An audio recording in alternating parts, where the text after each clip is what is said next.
Welcome back to the Cold War, episode 305. Oh, yeah. Fidel vs. Castro. Right. How are you doing? I'm doing good. How are you doing? Doing okay. I don't appreciate the, now there's a lot about you I don't appreciate, but I certainly don't appreciate the attitude. Anyway. And yet you keep turning up. I keep, 13 years, 14 years, whatever it is this year. well, I don't know if anybody has ever told you this, but you're a lot like crack. Very addictive, but you're killing me here, Jerry. You're killing me. So It's like Stockholm Syndrome. there we go. Yeah. There we go. In our Anyway, last episode, Ray, Yes. Fidel marched into Havana. He's the power behind the power. He's not the president. He's not the prime minister. He's just a military advisor. just a But guy. in secret, he's meeting with his inner circle, Che Guevara, Camilo Cienfuegos, Valdez, and they're trying to work out, and Raul Castro, his younger brother, what are we going to do now? Like, we fought this thing, we won this thing. Yeah. What happens next? Basically, step one, win the revolution. Step two, Think of a make step things good. Yeah. make the trains run on time. How do you do that? It's my favorite saying at Kung Fu now when I'm training with somebody who's lower belt than me. Right. I get them to demonstrate what they're going to do, and I go, "Yep, do it just like that, but good this time." Sound like Heather. Anyway, go ahead. I got that from my Sifu. He used to say that to me, just like a professional, but different. Do it like that, but better. Do Yeah. it like D'Angelo would. That's hurtful. I don't know if Yeah. you've ever heard that, but anyway, Yeah. we should drop this now. Just insert your penis and then walk slowly towards me. I'll tell you when to stop. Yeah. So I want to start by talking a little bit about his private life at this stage. Sure. We said last time Fidelito, his son from his first marriage, was about 9 years old. He hadn't seen him for a couple of years because he'd been fighting a war. He comes back from school in New York to spend Yeah. time with his father. But he's also visiting his lover, Natalia or Naty Revuelta. Mm, And we've mentioned her briefly because when he was in prison, they were writing letters to each other. So passionate. she's been his bit on the side, one of his bits Yeah. on the side, Everybody got one. for quite a long time. Yeah. And did you look up a photo of her? No, I was trying to figure out how to spell her name. Give me something. Revuelta, Naty, Naty, Revuelta. Here we go. She was considered the most beautiful woman in Cuban high society at the time. She pawned her Hello. jewels to help fund the Sorry. revolution, bore him an illegitimate child, Alina, and she was I've got a photo of her here in front of me. Yeah. She could pawn my jewels. Absolutely gorgeous. Right. Sorry. Yeah. Absolutely stunning, hot woman. So say what you want about Fidel, but even before he was the president, when he was a dirty, bearded revolutionary, he had game. He had oh game. man, did he have game. Yeah. She was absolutely looks like a- smoking hot. A movie star. She looks like a Mm. movie star. Yeah. Movie star good looks, right? Anyway, and they had a child together. They had a child, but the child didn't know that Fidel was her father. So he would spend time with her. She's about 3 years old. Alina, his illegitimate daughter with Naty. She liked playing with him, but hated the bearded gorilla doll he gave her. She hated the smell and ash of the cigars he left everywhere, the burly bodyguards that made themselves at home when he visited. She's told Yeah. Fidel is a relative. She doesn't learn that he's her father for several years. Later in life, she left Cuba and became a critic of Castro's government. And she also said he never acted like her father. If she needed anything, she went to Raul for help. Raul, her uncle, would always help her out. But I think Fidel was in the situation where he knew that any public knowledge of his affair with Naty would damage his image for a variety Absolutely. of reasons. Still a pretty Yeah. Catholic country.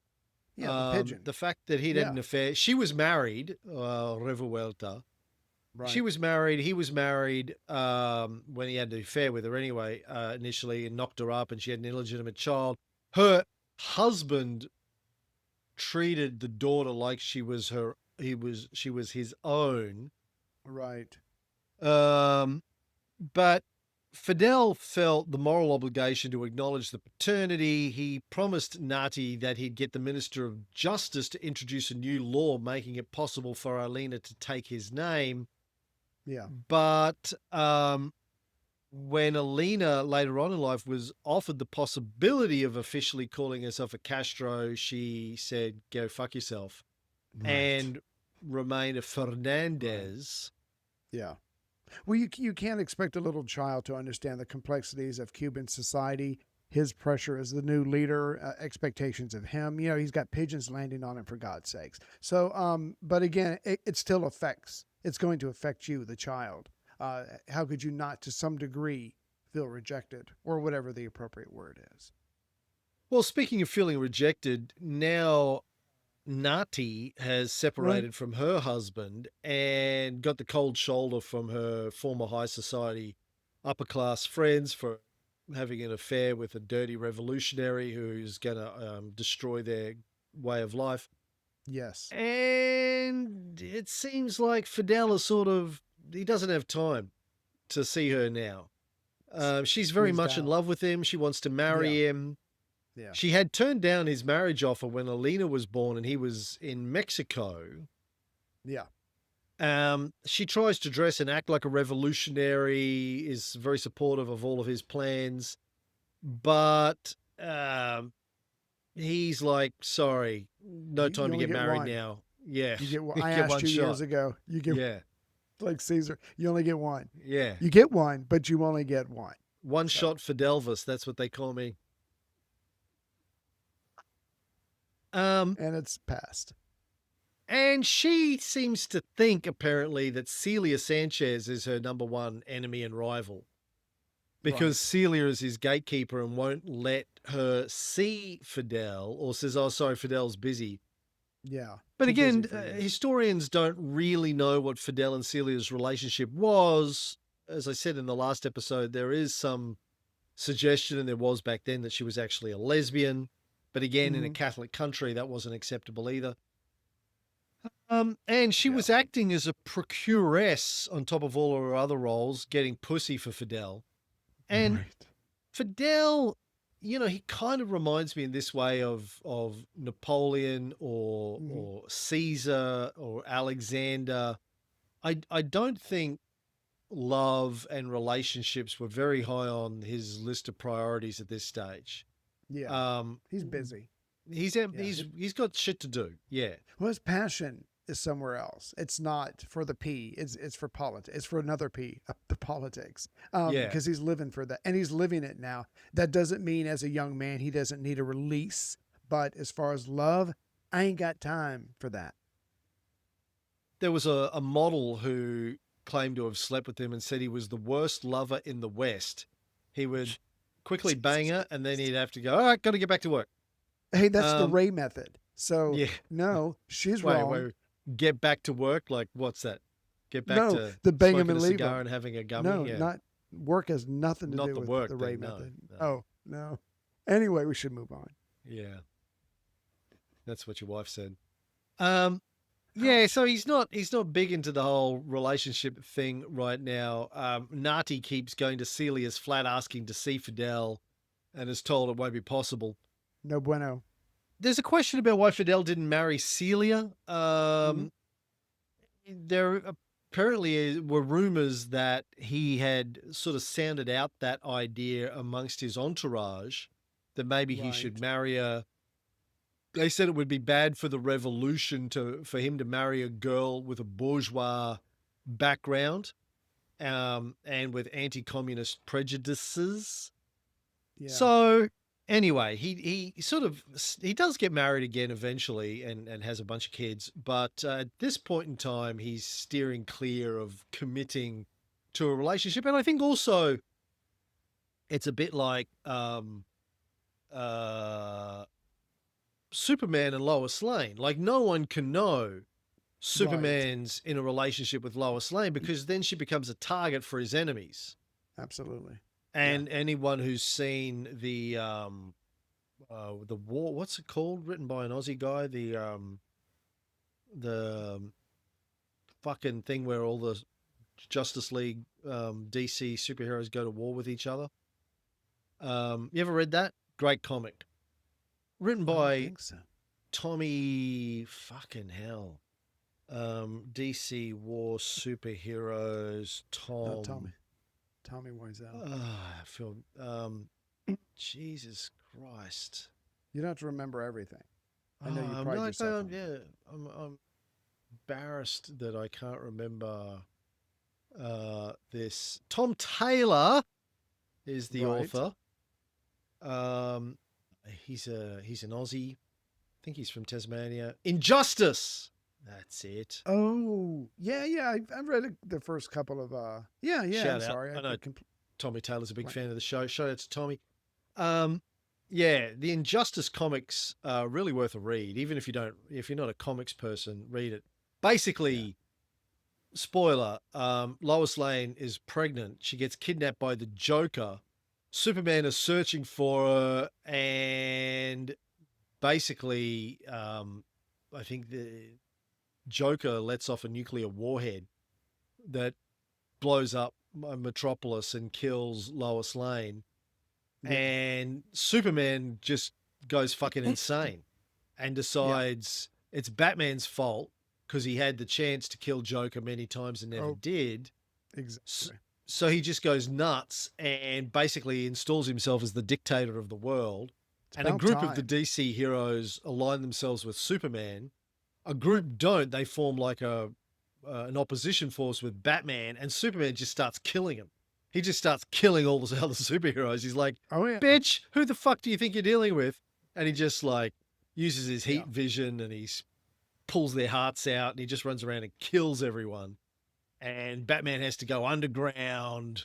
And it's a bit like the Civil War thing that they did in the Avengers films, but it's more bloody. Like Superman just literally fucking kills everybody. He goes to town on people's lives. How do you know? You haven't read it. Yeah, no, when you said Injustice, it all came back to me. I read the first 4 or 5. I can't remember, but it was very, very well done. Very well done. Yeah. He basically, you get to watch Superman be a bad guy, and let's be honest, that's a little. But he justifies it, you know. Oh yeah, I'm protecting the world. Yeah, millions of people died because you let Joker go and he set off a nuclear bomb. I'm not the bad guy. Yeah, never again. Never again. Never forget. Exactly. That's right. Exactly. Where were we? Okay, so moving on from Fidelvis's personal life, right. The big issue facing them right now is retribution.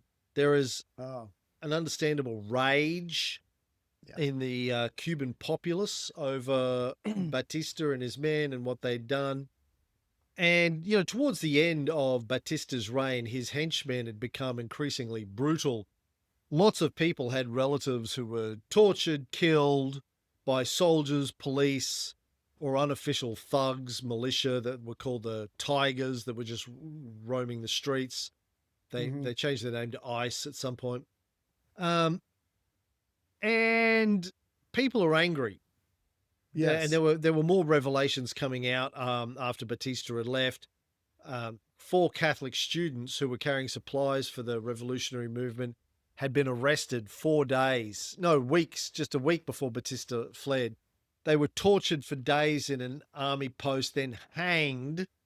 The priest who found them also found dozens more victims in shallow graves.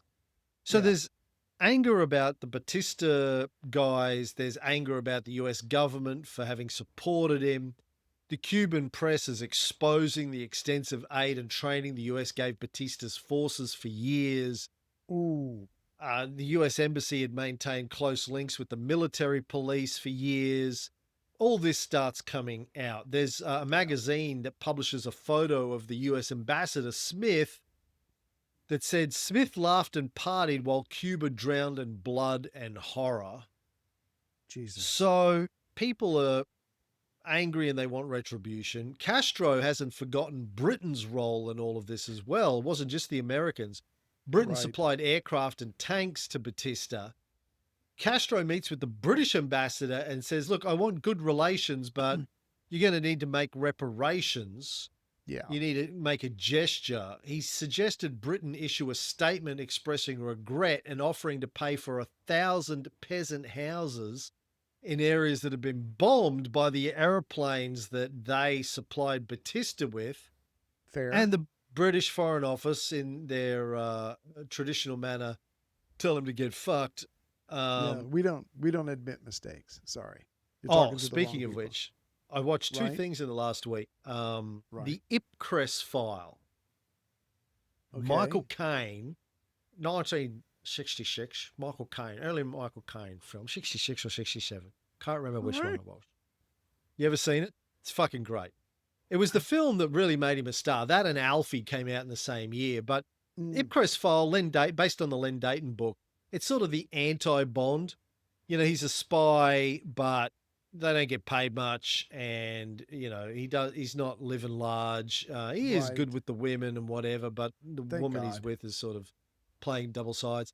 His bosses hate him because he's a bit of a smart ass. I will miss your sense of humor, sir. But he gets tortured. He's one of his bosses uses him basically as bait to draw out a corrupt senior executive in the service. And he gets tortured, and at the very last scene, he's with his boss who set him up. And he says, I could have been killed. And his boss says, that's what you're paid for.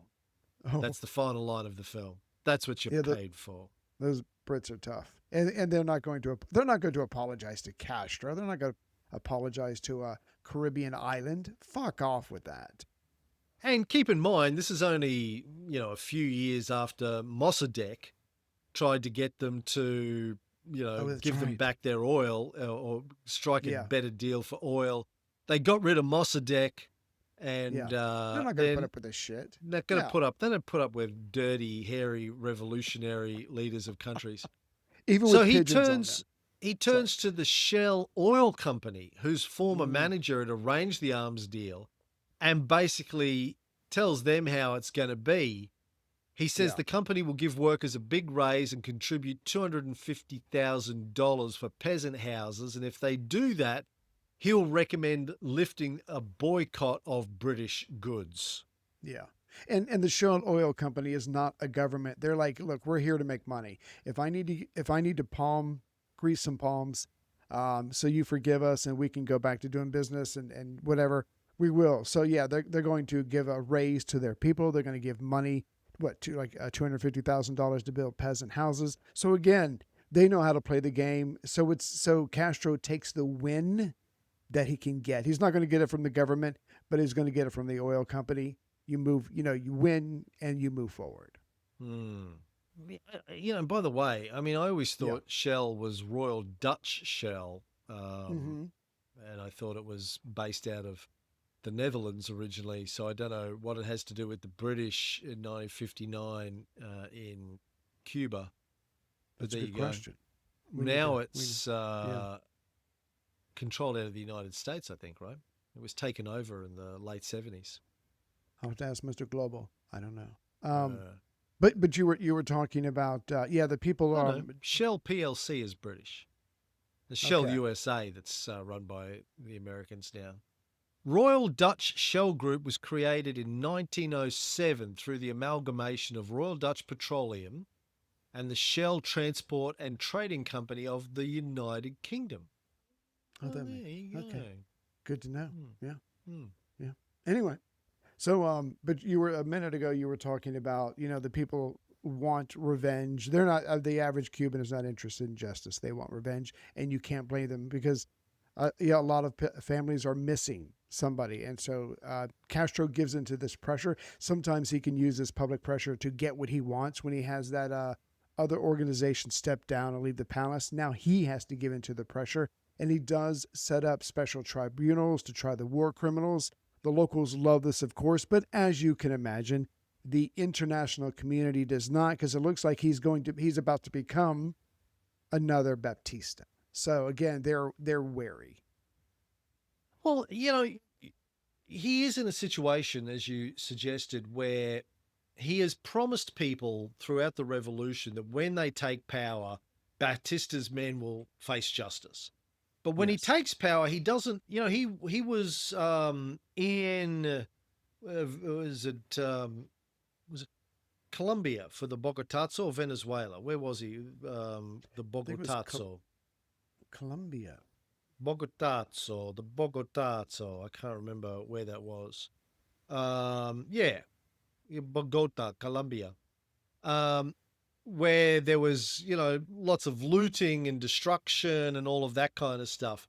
So he doesn't want to see rioters sacking Cuba and people taking justice into their own hands. So he's telling people, don't take it into your own hands.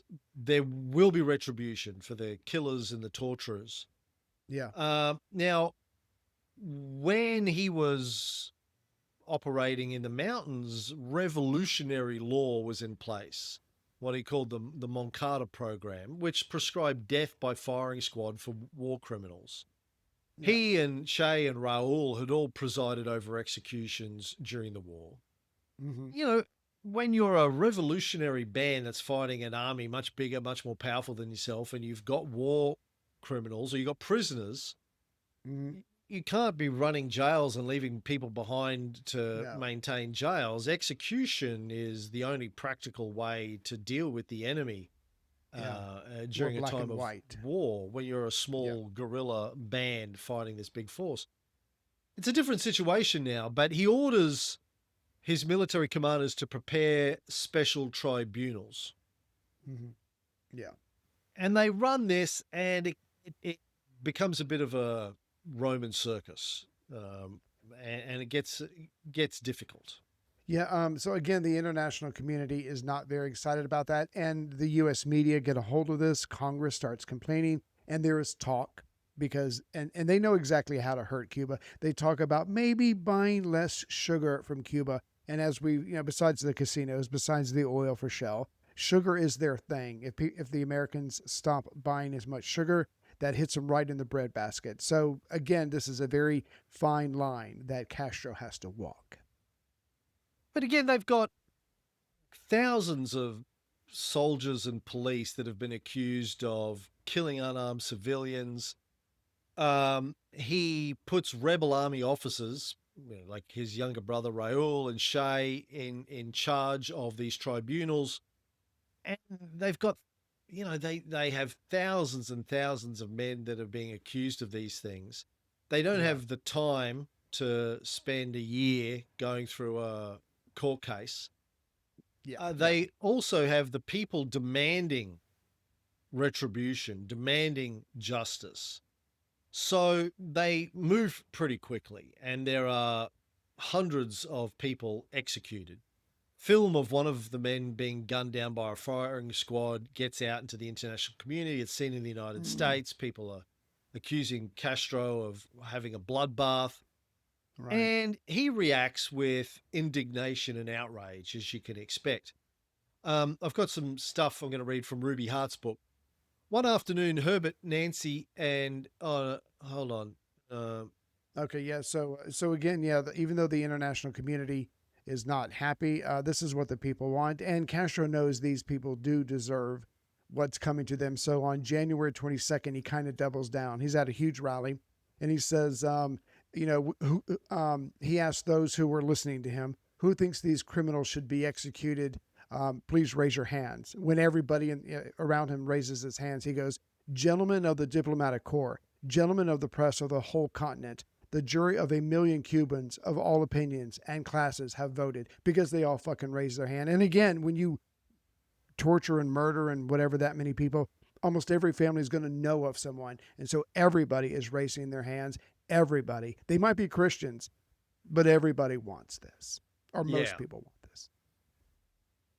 So Ruby Hart, writes, one afternoon, Herbert, Nancy, and I went to the military headquarters at Camp Colombia, now known as Camp Libertad, to see Major Fidel Castro.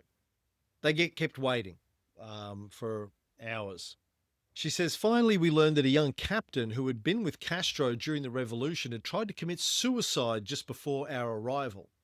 Apparently, the captain had been reprimanded because he had permitted the Directorio Revolucionario to seize arms at the San Antonio de los Banos Army airfield near Havana.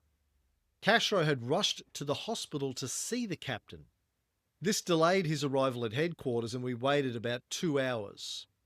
When Major Castro walked in, there were cries of Fidel, and those in the office surrounded him, all trying to ask questions and explain their problems. Fidel spoke to one and then another, putting his arm around some of them and exhibiting the best of humour. Then he left hurriedly through a side door. Everyone tried to follow him, but the guards barred the way. Then one guard told Herbert, Nancy, and me to go in, and we pushed our way through. The small room we entered had been furnished as a bedroom by the Batista chiefs. There was no covering on the mattress of the bed, and sitting on one side of it were 3 dirty and tired-looking rebels. They held rifles and wore revolvers and knives. Fidel explained that they had come from the interior and had been waiting 36 hours to see him. However, he told them he was going to talk with Matthews first. Fidel, Matthews, and I sat down on the other side of the bed, Matthews sitting between Fidel and me. This is Herbert Matthews, the New York Times journalist who went to Cuba when Batista said he was dead and did the famous interview with him that said he's not dead. New York Times journalist. As it was Herbert's interview, I watched Castro. It was the first time I'd seen him that close. He had undeniable charm. Everything he said sounded sincere and reasonable. But I found no warmth of personality nor sense of humour. His eyes reminded me of an old man I once knew who was a religious fanatic. Talking with Castro was listening to a monologue. I don't think Herbert got in over a few words. At about 5 p.m, Celia interrupted to remind Castro he'd eaten no lunch. We left a few minutes later. The hatred of Fidel Castro for the United States came to the surface only 7 days after he arrived in Havana. On January 15th, he emerged from an elevator into the lobby of the Havana Hilton Hotel, where he had his personal headquarters, and was surrounded immediately by a crowd of American and Cuban press and admirers. When someone asked him about the criticism of the executions in the United States, according to one reporter, Castro blew his top. If the Americans don't like what is happening in Cuba, he said, they can land the Marines and then there'll be 200,000 gringos dead. Ooh. Bob Perez of the Havana Post, who heard Castro's angry remark, came to the office and repeated it. Bob speaks and understands Spanish perfectly, so there was no doubt about it. The statement did not surprise me, but the expression gringos did. This derogatory term is used almost exclusively by the Mexican. After this broadside against Americans, Castro rushed off to a luncheon at the Rotary Club. Undoubtedly, he knew that talking about killing 200,000 gringos was indiscreet. At the luncheon, he said, I do not think that statement should have been published. After this, I shall not open my mouth without thinking about the press. Yeah. So again, well, but here's the interesting thing. Ruby Hart, who's very critical of Castro,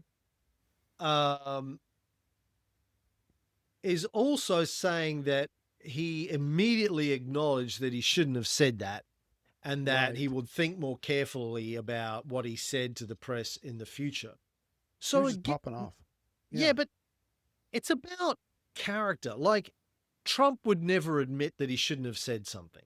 He never has. He never has. Yeah. And here's the, like, when you're looking at somebody's character, as we've said many, many times over the years, the way that Castro has always been portrayed in the Western media as this insane, brutal, dictator, blah-de-blah-de-blah. But everything you read about him, even Ruby Hart is saying he immediately acknowledged that he shouldn't have said that he made a mistake, that he let his anger.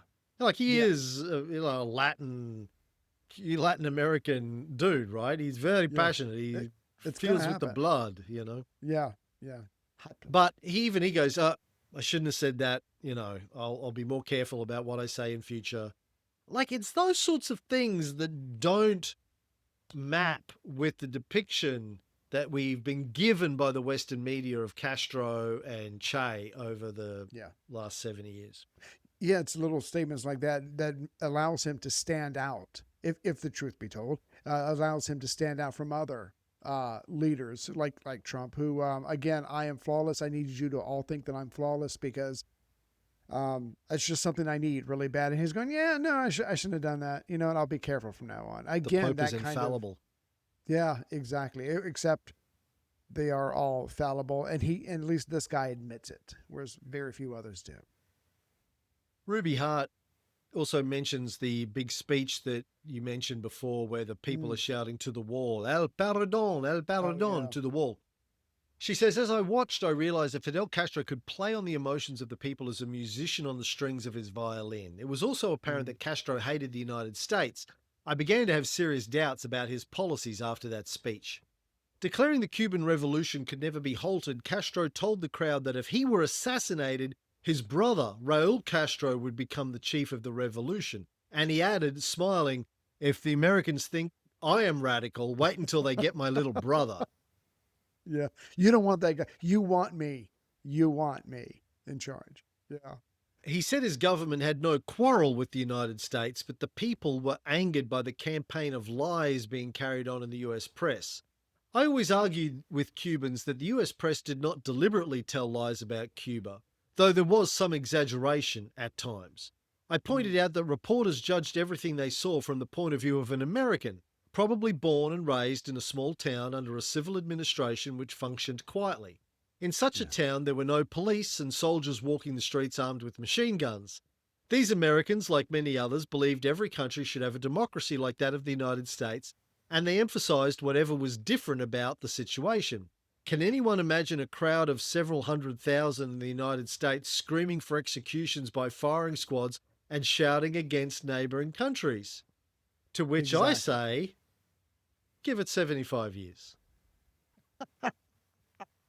It'll happen. It takes the right circumstances. And I don't want to get ahead of you, but I mean, when it comes to Cuban anger at America, I mean, there is plenty of fodder there. Even Castro goes, look, Baptista killed. There were no trials. The U.S. didn't complain. You support all these other dictators in Latin America.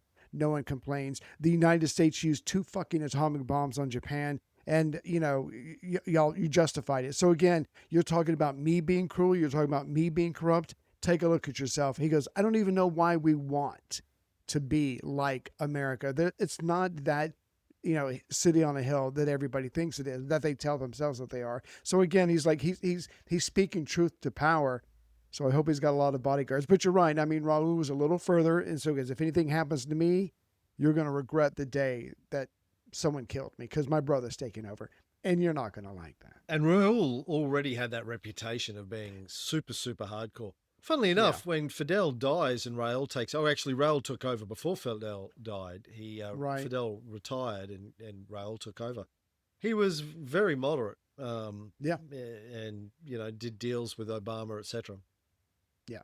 And at this point, Raul's running the security apparatus of the entire island. So he knows shit that's going on. It's his job to make sure that, things don't get out of hands. So he is the right guy for that kind of job.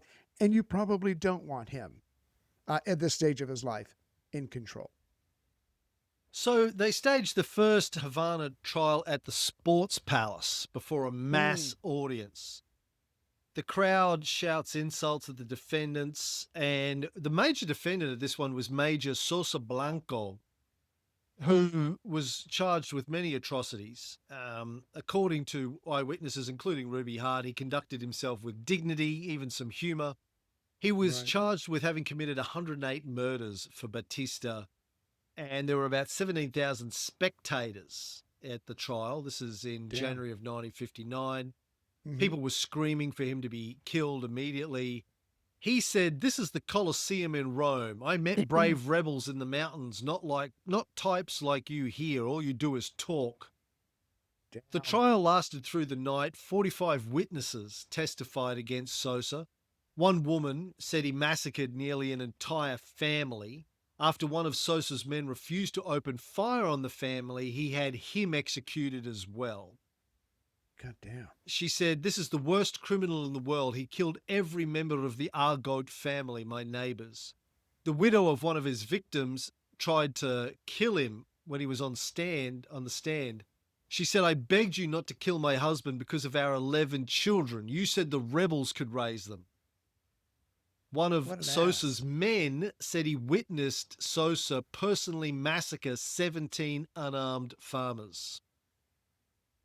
So he's a psychopath or something. Ruby Hart wrote, even I, who had lived in Cuba for many years and had seen 11 administrations fall, a number of them violently, shuddered over the screaming, bloodthirsty crowd, the macabre atmosphere, the lack of any resemblance to a trial in the Anglo-Saxon countries. However, it must be remembered that under the Napoleonic Code, which has always been followed in Cuba, the accused person is guilty until he can prove his innocence. Convenient. Now, this is actually a widespread misconception about the Napoleonic Code. The Napoleonic Code formally presumed innocence, but it allowed for very long inquisitorial procedures, lengthy pre-trial detentions, and the investigators could also be the prosecutors. So it was quite a bit different from Anglo-American trials. But what makes it worse is the Cubans weren't even really following the Napoleonic Code procedures. These were revolutionary tribunes with their own, rules. It was still, as I said before, look, we can criticize this all you like, but they've just won a war. They got a million problems. They've got thousands and thousands of people that they need to put on trial. They don't have a lot of time.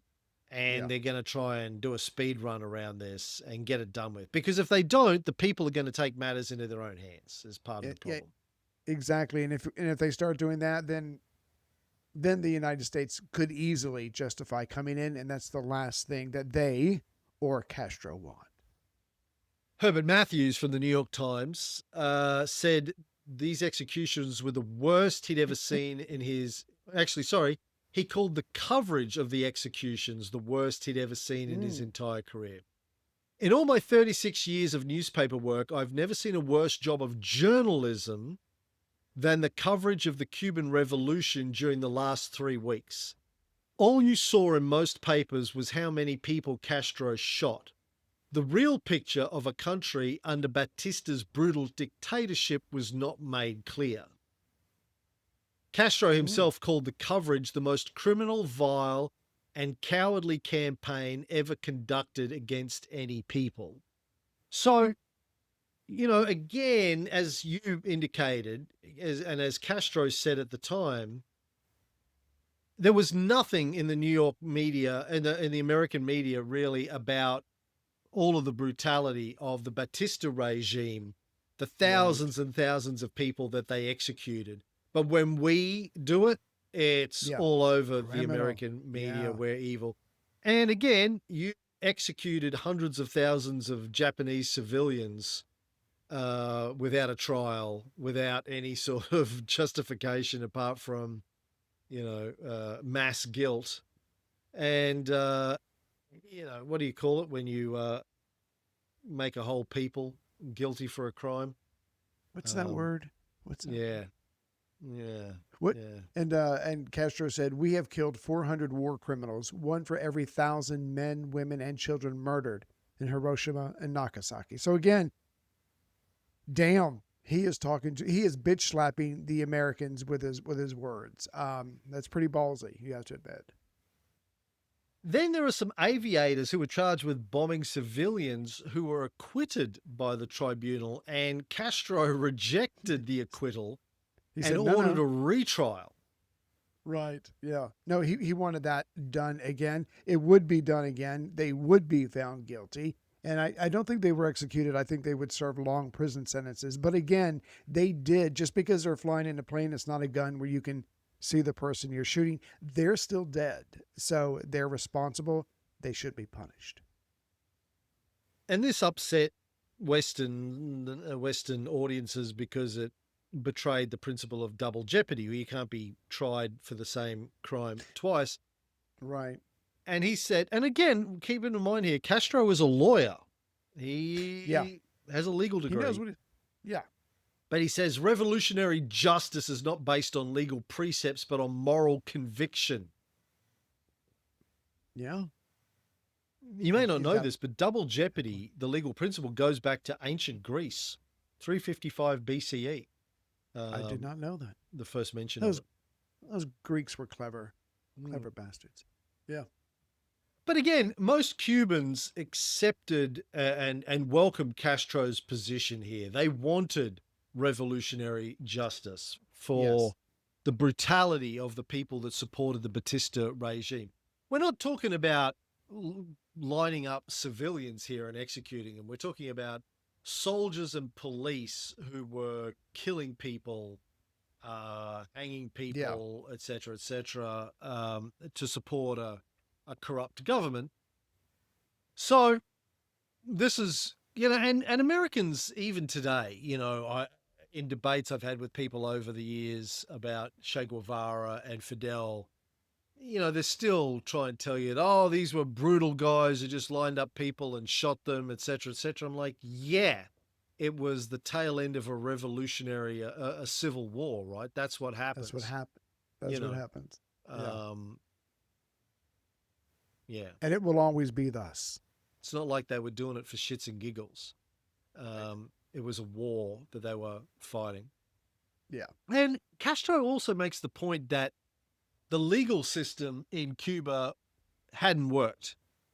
Mhm. Rich people with clever lawyers had been getting away with murder for decades, while the poor didn't. The poor couldn't afford good lawyers, and these people, if they just let the old legal system play out here, Mhm. there was a lot of money that would be spent on very expensive lawyers for Batista's regime, and they'd probably get off and get away with it, and the people behind it Yeah. would get away with it, and fuck that. Yeah. He Wh- talked about how the mafia had run huge gambling and prostitution rackets with corrupt Cuban police, got away with it. The police got away with it. It was time to clean up the place, and he was going to do it with revolutionary justice. From Yeah. his autobiography, the interviewer says, when the war ended, you and your followers had promised to bring to trial and eventually put to death members of Batista's repressive forces, and you created the revolutionary tribunals that carried out a purge that many observers characterized as excessive. Fidel says they were tried and quite a few were given the death penalty. Do you think that was a mistake? Think what was a mistake? Those public trials that were held in the weeks following the triumph of the revolution and those executions. Here's what Fidel says, getting back to my point about his character. He says, I think the error may have been in the manner, shall we say, that those trials were conducted, using public places and allowing the proceedings to be attended by a great number of our countrymen who were justly outraged by the thousands of crimes that had been committed. That might be in conflict, and in fact was in conflict with our own ideas of justice. And it Mm. was very much exploited by the United States. We lost no time in rectifying what was unquestionably a mistake. Wow. Yeah. But those I mean, guilty of genocide were tried and punished according to laws that had been passed long before by the revolution during the war.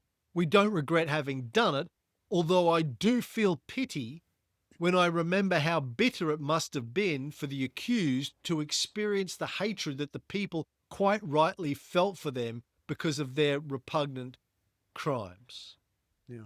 And let's be honest. If you kill 108 people, you have more than earned the right to be executed. I don't believe in capital punishment, but the trial, whether it's public, whether it's private, whether it's shouting 17,000 people shouting for your death, whatever. But the point is, you clearly are a monster. You need to go. And yeah, and again, we've said this a billion times. This is at the end of a revolution. It is going to be messy. There's never been a revolution where like, okay, let's all now behave ourselves and go by the rules and pretend like we're a rich, affluent country where we can take our time and drag this out. That is not how revolution work. My main point with this is he says it Mm-hmm. was unquestionably a mistake doing the public trials. Like Again, he's again, willing to admit that. Yeah, yeah, he's admitting, yeah, it's we like fucked some shit looking up. back, Yeah, I was yeah, young. We probably were shouldn't have done that. angry. Yeah, exactly. I was young. It was a couple of weeks after a revolution. He goes on to say, I'd been in Venezuela during the Bogotazo. Fuck, I thought it was in Colombia. Now he's saying it's Venezuela. Okay. Huh. Which we talked about. And I saw what an entire nation in rebellion is like. Here, when Machado fell in 1933, Machado's people were dragged through the streets. There were lynchings. Houses were invaded and attacked. People sought vengeance, revenge. So, throughout the entire war, thinking about the mass violence that can accompany the victory of the people, we warned our country about that. We had a 1 kilowatt shortwave station on top of a mountain at the end of the war, which had a higher listener rating at certain hours than all the other stations in Cuba combined, by the way. And we would Wow. tell people that our movement did not want to see people dragged through the streets or personal vengeance because justice would be done. We were still very much influenced by the Nuremberg trials, which had taken place just some 12 years earlier at the end of the Second World War. Wow. No one says that this may have been the only revolution in which the main war criminals were tried and brought to justice, the only revolution that didn't rob or steal, didn't drag people through the streets, didn't take revenge, didn't take justice into its own hands. No one was ever lynched here. Not that some people wouldn't have liked to, because the crimes committed by Batista's thugs and henchmen, those people who thought they could get away with anything, had been horrible. And if there were no lynchings, no bloodbaths, it was because of our insistence in our promise war criminals will be brought to justice and punished as examples. We were Yeah. applying the Moncada program. Everyone was familiar with it. The punishment of the war criminals, though, was used by our adversaries to defame the revolution, even though our conduct was exemplary. We committed the error I explained to you, too many people taking part in it. And again, he makes a brilliant point. If I hadn't done something, even like this, the people would have taken justice into their own hands, and it would have been so much worse because Yeah. it just would have been. And who knows? And like the French Revolution, how do you stop something like that once it starts? So, again, as bad as it was, it could have been worse. Are you winking at me? Are you? I'm wondering why this eye always looks like it's half shut when I'm doing this. My eye always looks. Well, Like most eyes, there's had a always one that's stroke. sort of, and as you get older, it shit happens. Okay, now we're just one of us is on LSD, and the other one wishes he could join him. That's all I'm Look, saying. It looks like it's half shut. You're I see it squinting. on camera and I'm like, what's wrong with that eye? That eye looks like Just do like had a this for the rest of stroke the or show. something. Just do this. So Chrissy, at Kung Fu, she and some of the guys, they make fun of me because this is my concentrating face. Like I concentrate Right, and I yeah. frown. And Or I also shit do face. this when I'm concentrating. I'm like, Yeah. and a couple of the guys are like, oh, Blue Steel, Mr. Blue Steel. And Chrissy's like, you always look angry. You're frowning. I'm like, okay, I'll do this. I'll do this for the whole session. I He goes, don't now know. you, That's what it, now you just look fucking weird, right? I'm like, I can't do anything else. This is my concentrating face. yeah, yeah. She goes, you just yeah. look like you're fucking pissed off. I'm like, No, I'm just when I ran my consulting focused. business, my first meeting with clients, I used to say, look, there's a couple of things you need to know. If I'm doing this, I'm not angry. This Right. is just what I look like when I'm thinking hard about something. I'm Yeah. not angry. Let's just get that Yeah. out of the way right up front. You know, I do the same when I do interviews. I say, okay, look, because you're going to do most of the talking. When I'm just sitting here staring at you, I have a natural resting bitch face. Just ignore me. I'm listening. I'm concentrating. So I have to literally, because I sit there and go, Hmm. you know, I they're like, would have thought you were just high. yeah, well, no, that's this. Anyway, we should probably move on now. So the US government is in a difficult situation. Some of the people in the US government want to give full-throated support to Castro. Some don't. They're under domestic pressure to condemn the trials. But if they do that, it's just going to fuel anti-American sentiment in Cuba. Yeah. Some want sucks. to overthrow Castro. There's already talk about that in Good the God. Eisenhower administration. So it's something, okay, well, he might be successful here and we're going to need to work with him. So as I'm sure is always the case in the US State Yeah. Department, they're trying to figure out how do we play the game. Ruby Hart writes, the United States recognized the Castro regime 6 days after the fall of Batista.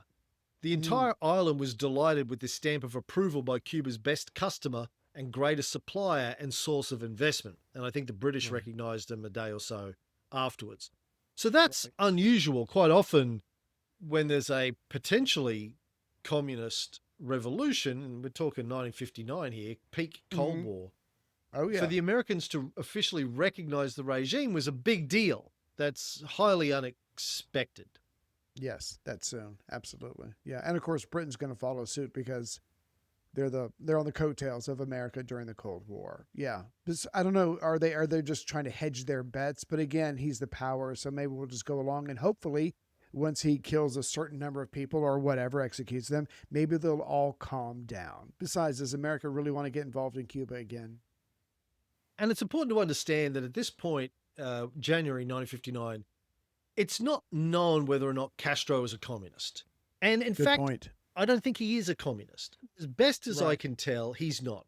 Che Guevara is, or Raul Castro is. Hmm. He's a nationalist. He's like Ho Chi Minh was in Yeah. the early part Yeah. of his career. He doesn't have a particular political ideology. Yes, he wants more fairness. He wants he wants education. He wants agrarian reform so people have land. He wants redistribution of wealth. He wants to stop colonialists or the Americans running the country. Hmm. But he's about fairness and freedom. I don't think he probably thinks there's some good stuff in Marxism. He's not necessarily an ideological communist at this He, point he in time. he's not tied down. Yeah, whatever works. I've got some ideas. I like. You can go too far in any direction. Let's see what works. Let's just get this moving again. So the Americans, if he'd come out and said he was a communist, they probably would have had a different approach, but they're trying to have good relations. And in fact, after he criticized his American critics, the US charged d'affaires at the time because the ambassador Smith had quit. Tells Mm. Castro in person that the US wants good relations. Castro says he's glad to hear it. He wants good relations too. But he continues to criticize criticism that he gets from the US.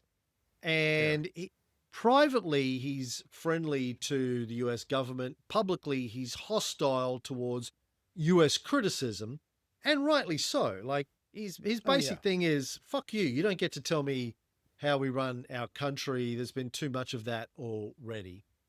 Yeah. And he does believe that some people in the US are encouraging and orchestrating a media campaign against him. And he adopts the principle that the best form of defense is attack. And again, he's saying we're not executing innocent people or political opponents, we're executing murderers here. Yeah. And you have the death trial for murderers. And you dropped bombs on Japan, etc., etc. So, shut the fuck up. Right. And at the end of the day, all politics is local. I will privately speak nice to you Americans, the ambassador or the charge d'affaires, but publicly I'm going to say some shit, especially when you're saying shit about me. And not only is he doing that because that's what leaders do, but he's also got an agenda. He's also thinking forward a little bit because what he's going to do is if I get my way, there's going to be some serious fucking changes about land ownership, about industry ownership, and I'm going to need the people on my side. So I'm going to keep talking like this because they're cheering me, they're following me, and they'll do anything I say. So there's besides it all being true, there's a reason why I'm saying what I'm saying. And he criticizes the US support for brutal dictators, not only their support for Batista, but for Somoza in Nicaragua, Trujillo in the Dominican Republic. Yeah. And, he's basically telling him to shut the fuck up. He doesn't care what they think. And he probably knows at this point that a conflict with the US is inevitable, particularly when he starts pushing for agrarian reform and taking land off of the sugar companies, the US sugar plantations, etc., etc., taking control of the telecommunications system. As he starts nationalizing the things that the US corporate interests have an interest in, there's going to be problems. Yeah. Feathers are going to be ruffled. Yeah. And he starts to put some of this into place, but he's having problems with Urrutia and his ministers. Yeah. Urrutia's ministers are mostly middle-class social moderates. Some are strongly anti-communist. They're all nationalists and anti-imperialist, and they all agree with Castro that they want to diminish US political, economic, and cultural dominance in Cuba. But they're not exactly going to be on board with everything that he wants to do. Right. The guy who's the foreign minister at the time, Roberto Agramonte, former Ortodoxo leader, Fidel's old party, defends the executions to foreign diplomats and says it was the only means to prevent enraged victims from taking justice into their own hands. And they basically say, look, constitutions are great, political parties are great, governments should be formed by free elections, etc., etc.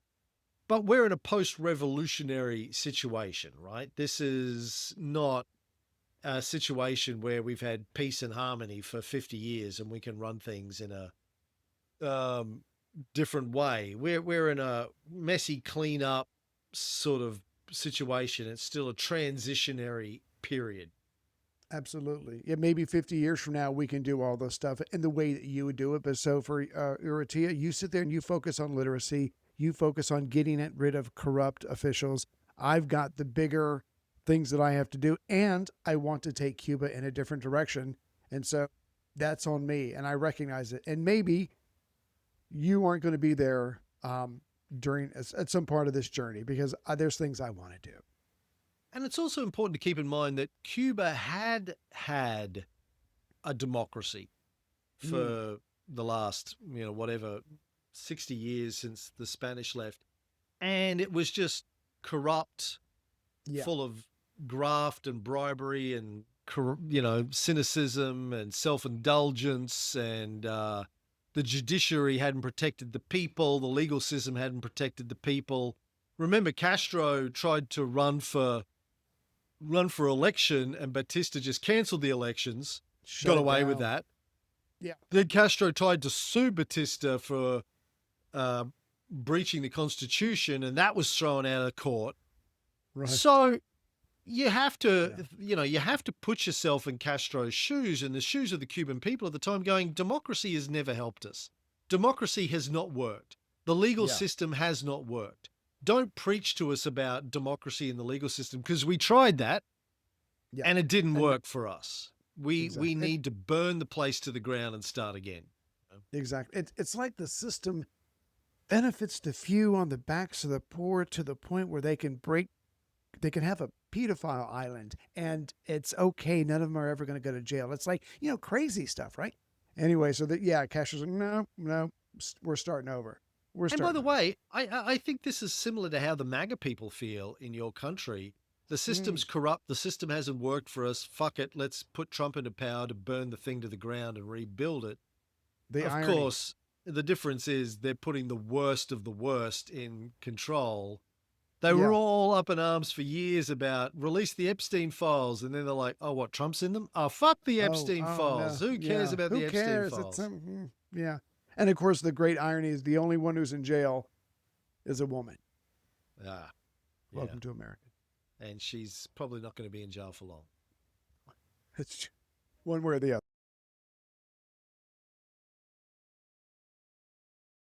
other.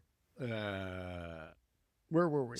Well, look, I think that's probably, we're nearly at an hour. It's time to wrap up this episode, I think. And we'll come back to what happens next time.